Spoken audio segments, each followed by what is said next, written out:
자, 중국의 CCTV가요, 사드 주역 김관진이 구속됐다고 보도를 했습니다. 자, 그런데 이 중국은 사드 최종 해결은 철수다라고 이제 또 이야기하고 있습니다. 한국과 지난번에 서리노 3불 합의를 했다. 이 3불 합의 굉장히 문제가 있지요. 트럼프가 한국에 11월 7일 날 오기 전에 10월 30일 날 강경화 장관이 국회에서 더불어민주당 의원이 일부러 중국하고 지금 앞으로 어떻게 합의할 거냐 물으니까 사드 MD 한미일 군사 동맹 안 한다고 이렇게 말을 했고, 그날 오후에 중국의 CCTV 기자가 중국 외교부 여성 대변인한테 그걸 묻어서 여성 대변인이 한국의 강경화가 이랬대 말했다 하고, 31일 날 양국의 관계 개선 언론 합의문에, 언론 보도 합의문에 보면 서로가 서로의 문제에 대해서 잘 양해하기로 했다고 요 서리노 부분은 싹 뺐습니다. 그러면서 말한 부분을 잘 지킬 거다 이런 뉘앙스를 담는 발표만 했어요. 그런 다음에 미국에서 싱크탱크에서 한국이 합의해 준 게 아니냐 의심이 나왔고, 또 맥마스터 외교안보 보좌관이 그렇게 해서는 안 된다라고 이야기를 했는데, 트럼프가 한국에 11월 7일 날 오기 전에 이 사실의 세세한 내용을 모르고 있다가 이렇게 가고 나서 뒤늦게서 한국이 그런 약속을 해줬다라는 것을 알고는 경로했다라는 이야기가 지금 나오고 있습니다. 우리는 사드를 더 배치하지 않겠다라고 말한 걸로 한국 국민들은 알고 있고 서로 그런 합의를 한 것으로 알고 있는데, 외교부 고위 당직자가 지난 31일 날 한중 외교부가 발표한 사드 합의문은 문제 해결의 첫 단계이고, 최종 단계는 이제는 기존의 성주에 있는 것도 완전히 철수하라고 지금 주장을 하고 나섰습니다.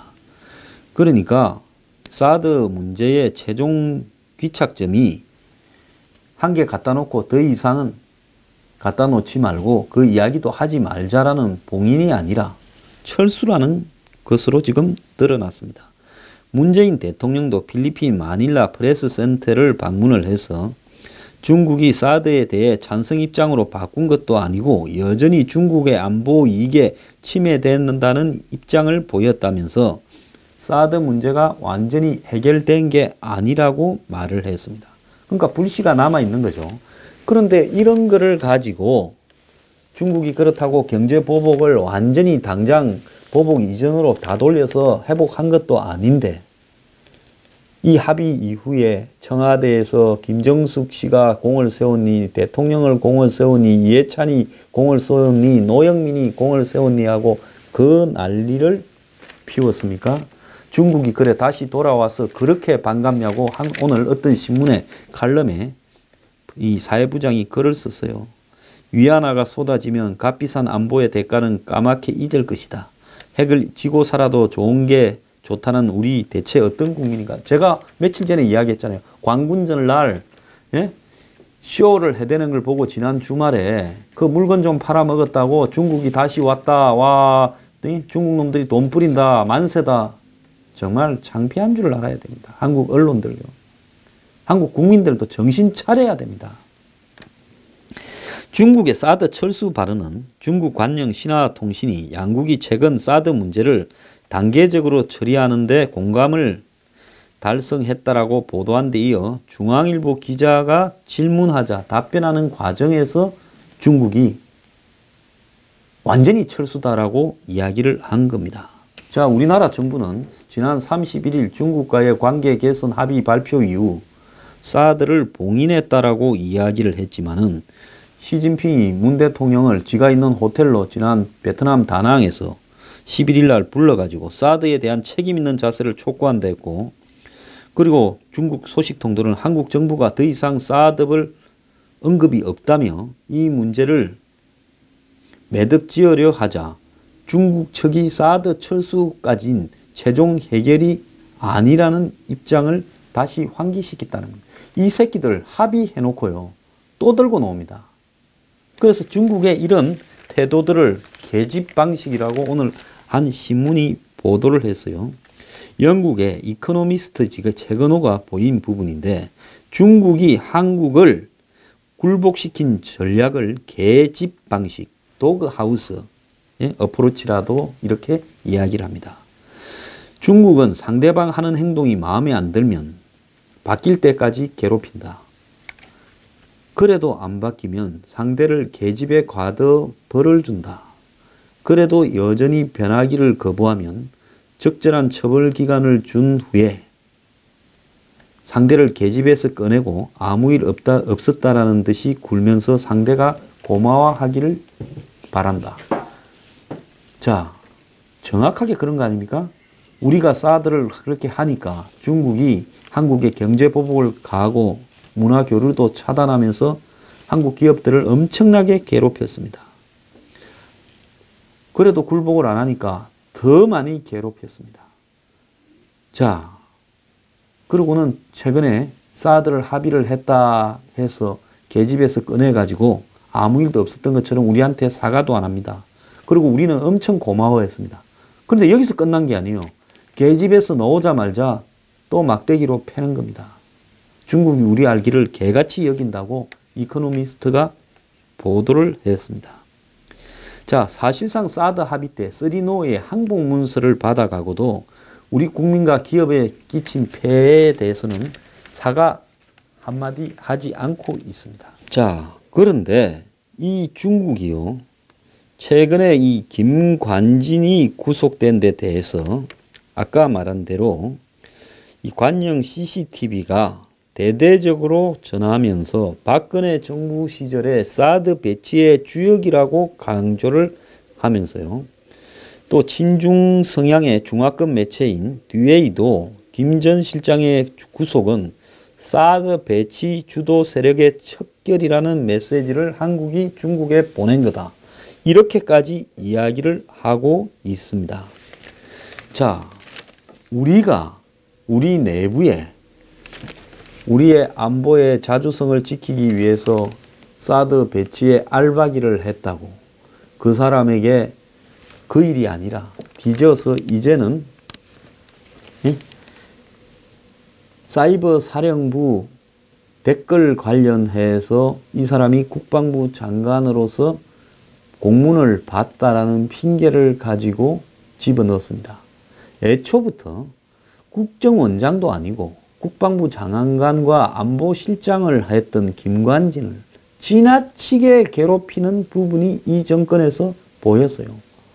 자, 취임하자마자 사드 보고 누락 해가지고 2기만 들어와 있었지 4기는 들어오지 못했다 해서 처벌할 것처럼 하고 김관진이 알박기를 했다고 한민구하고 둘이를 어떻게 괴롭히다가 김관진이 최종 타겟이 더해서 계속 집어넣으려고 노력하는 모습이 보였고 이번에 집어넣은 이유도 구속시킨 이유도 사이버 사령부가 김관진이 장관에 취임하기 10개월 전이 2010년 1월에 창설됐는데 김관진은 매일 올라오는 사이버 사령부 보고서 표지에 이 V자를 해서 돌려보냈다는 겁니다. V자는 봤다라는 체크 표시죠. 그래서 사이버사 보고서에는 사이버 사령부가 매일 활동한 결과와 활동 계획이 있는데 그 댓글 활동을 통해 대응할 주제도 있었다는 겁니다. 그래서 거기에는 정치적 이슈도 있었겠죠. 그래서 김관진의 이 V자 표지의 체크 표시가 댓글 공작을 승인하고 구체적으로 사항까지 지시를 했다라고 구속영장에 썼고 법원도 그걸 받아들여서 영장을 발부했습니다. 김관진 장관 측은 매일 올라오는 보고 수십 건에 습관적으로 V 표시를 해서 내려보냈다. 총선이나 대선, 제주 해군기지 건설, 한미 FTA 등 검찰이 거론하는 정치적 현황에 대해 단 한 번도 구체적인 대응 지시를 한 적이 없다 이렇게 말을 했습니다. 이에 대해 이상희 전 국방장관도 장관이 받는 보고서만 하루에 수십 개가 넘고 읽을 시간도 부족해서 서명이나 메모도 아닌 V자 표시라면 일상 보고에 대해 그냥 알았다고 할 정도지 그걸 장관이 승인 지시했다라고 할 수 있는지 의문이다 했습니다. 자, 호남 출신을 배제했다라는 혐의에 대해서는 자기가 호남 사람인데 호남을 빼라는 표현을 썼겠냐 이렇게 말을 했습니다. 이 사람 전북 임실 출신으로 호남 출신인 것이 널리 알려진 사람이죠. 자, 김관진은요, 나중에 재판에 가면 제가 볼 때 징역 살 일은 없다고 봅니다. 자, 그런데 김관진을 이렇게 굳이 제가 볼 때 불구속 상태에서 김관진이 지시한 혐의가 있는가 하는 정도를 이렇게 하는 것도 어려운 게 아닐 건데, 이 정권은 초창기부터 다양한 이유로 김관진을 집어넣으려고 노력을 했어요. 사드 보고 누락 지시도 그래서 김관진을 타겟으로 삼고 있었고, 결국은 이 정권은 집권하자마자 김관진 하나를 집어넣어야 되겠다는 것은 북한하고 중국에다가 사드를 배치한 주역 김관진을 집어넣어서 우리가 당신에게 보이고 있는 충성을 이렇게 증명하고자 한다라는 것과 다름 아닌 겁니다. 자, 인조가 남한산성에서 내려와서 삼전도에 굴욕을 한 다음에 김상은 나중에는 주화를 하자, 이 중국에 우리 화평을 하자라고 주장했던 최명길도 잡혀갔습니다. 다 청나라로 잡혀갔어요. 자기 충신을 잡아다가 청나라로 보낸 인조와 무엇이 다르냐는 겁니다. 그래, 이 안보에 의식이 투철했던 사람을 잡아서 깜빵에 쳐넣었다고 중국이 대대적으로 보도를 하고, 그리고 이제는 중국 놈들이 말 들어주니까 이제는 사드를 완전히 철수해야 우리가 봐줄게 이렇게 이야기를 합니다. 원래 중국 공산당은 협상도 하나의 투쟁 수단이라고 하면서 협상 전후에 여러 가지 술책을 씁니다. 협상 전에는 강경한 어조로 협박을 하고 불리한 의제는 안건에서 빼고 협상 때 모호한 문자로 의무를 회피하고 저거가 해야 될 거는 모호하게 만든다는 거죠. 그리고는 협상 뒤에는 문안을 저거 마음대로 해석을 하고 협상 상대의 분란을 최대한 활용한다. 정확하게 지금 한국의 현실을 내다보고 공산당식 협상을 하는 거죠. 그래서 중국이 공산당이 국민당, 장개석의 국민당을 끌어들여서 국공합작을 하고는 뒤통수를 계속 치면서 대만으로 몰아냈죠. 자, 92년에 한중 수교 협상을 했을 때 권병은 전 주중대사는 가장 어려웠던 문제가 대만 그리고 북중 혈맹 문제, 북한의 비핵화 문제였다라는 거죠. 자, 한국은 대만과의 관계를 쉽게 끊지 못한다 했지만 중국은 끝까지 단절을 요구해서 관철을 시켰습니다. 그러면 우리는 북중 혈맹을 끊어라, 북한의 비핵화 협조를 해주라, 이런 부분에 중국 측이 동의한다 했지만은 중국은 저거가 말했던 약속은 하나도 지키지 않았습니다. 중국의 리커창 총리가 문재인 대통령과 회담을 했을 때 이것도 정상회담이라고 썼다가 또 총리하고의 부분은 정상이 아니다, 그냥 회담이다 하고 왔다리 갔다리 했지요.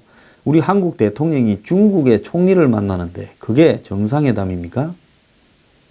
그냥 회담이죠.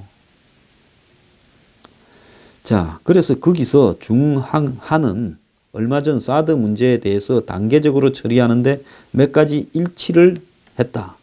한국이 노력해서 중한 관계의 발전 장애를 제거하기 바란다 하고 리커창이 말했는데 사드 자체가 거론된 게 아니다라고 청와대는 리커창을 만난 다음에 이야기를 했는데 분명히 리커창은 사드를 이야기를 했던 겁니다. 자, 31일 날 합의를 해놓고 지금 열흘쯤 지나자 말자 다시 저거가 지켜야 될 부분은 애매하게 이야기를 해놓고는 특유의 협상 뒤에 말을 바꾸면서 우리한테 지금 뒤통수를 때리고 있습니다. 그래서 한국이 지난 31일 날 사드 협의를 하면서 사드를 더 이상은 배치하지 않는다, MD에 참여하지 않는다, 한미일 안보 동맹을 하지 않는다, 군사 동맹을 하지 않는다라고 말한 부분에 뭔가 국민들에게는 말하지 않은 뒷거래가 중국하고 있었던 게 아니냐.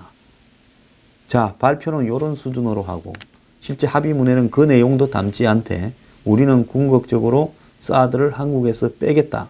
시간을 조금만 더 주라 한 거 아니냐. 문 정권은요.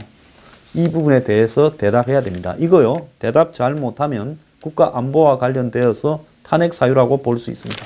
한국 정부 김관진 깜빵에 보내겠다고 중국에 약속하고 또 한 1, 2년만 시간을 주면 성주에 올라가 있는 사드도 완전히 빼겠다고 약속했는지 분명히 밝히길 바랍니다. 이명거래 정말로 있었는 건 아닌가 의심이 됩니다.